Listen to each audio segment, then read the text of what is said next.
Mangosuthu Buthelezi was a master at recognizing when to indulge a romantic notion of Zuluness that could keep key international financiers and supporters enthralled. It was calculated and it worked. One of the most formidable ploys of the late Mangosuthu Buthelezi, which played him Ghana international support, was to indulge colonial-era fantasies about Zuluness. The much-trumpeted legend of fearless Zulu warriors still glows with romantic glamour for many urban whites. With the Machiavellian goal, Buthelezi shamelessly pondered to paternalistic cliches of the proud, noble savage, and in return won financial backing from English millionaires and political support from leaders like Margaret Thatcher. It's not just post-imperial nostalgics who swallowed this guff. Following the Inkatha leader's death, the head of intercultural relations at AfriForum described meeting him in 2021. Buthelezi recalled Berend Oos in Business Day, mentioned that during the hearings of the Truth and Reconciliation Commission, he apologized on behalf of the Zulu nation for the murder of the Retief party and the commanding of King Digneg Kasengamakona. This struck me deeply. After all, we as Afrikaners do not expect the current generation to apologize for the actions of a generation that has long since passed away. But such was Buthelezi's comment to real reconciliation and peaceful coexistence.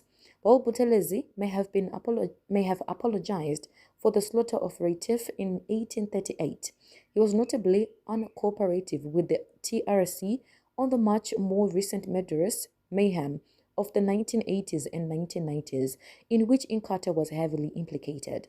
The TRC commissioners decided not to subpoena the Inkatha leader, fearful of provoking further violence from his supporters. During those years of carnage, Buthelezi's most prominent British financiers were John Aspinall, a maverick casino magnate and zoo owner, and the right-wing tycoon Sir James Goldsmith. Fantasies indulged.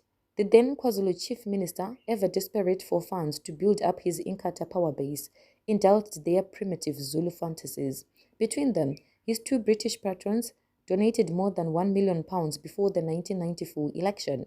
Aspinall and Goldsmith regularly flew to Durban by private jet, and for their entertainment, Buthelezi laid on tribal dancers in skin and spurs.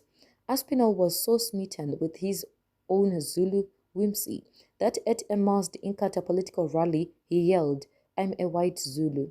Much of this romanticism stems from the 19th century adventure novels, most famously King Solomon's Mines of 1885 by Rita Haggard. John Aspinall admitted, "I stumbled across the Zulu when I read Rider Haggard. I took on board his heroic vision of that people. I like to keep it, but urbanization has decultured them." In Rider Haggard's sequel, Alan Quatermain, lamenting the tedium of polite English society, the hero confesses, he begins to long, how he longs, for keen breath of desert air. He dreams of the Zulu of Sai Impins breaking on fours like surf upon the rocks, and his heart rise up in rebellion against the strict limits of the civilized life.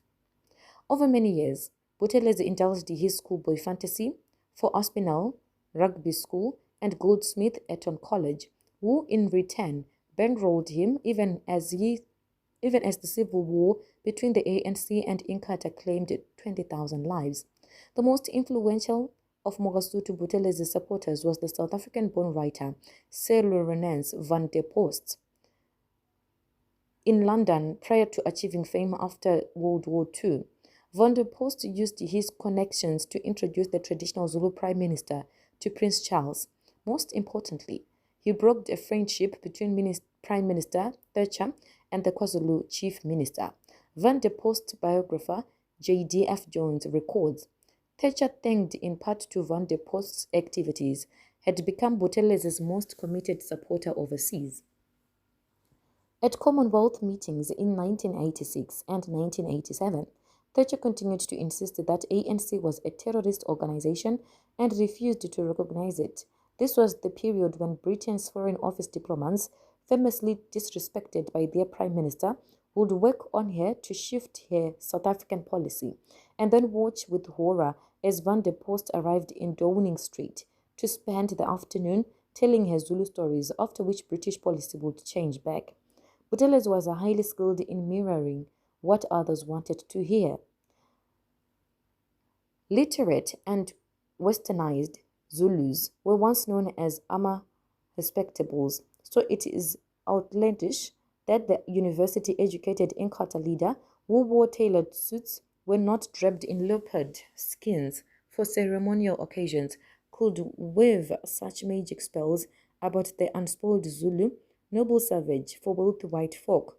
Some of this British fixation can be traced to their infamous defeat at the Battle of Isandlwana. To account for that humiliating catastrophe in 1879, the imperialists cultivated a narrative of the noble martial Zulu nation, in other words, worthy adversaries for a great colonial power. Buthelezi knew exactly how to gratify this conceit.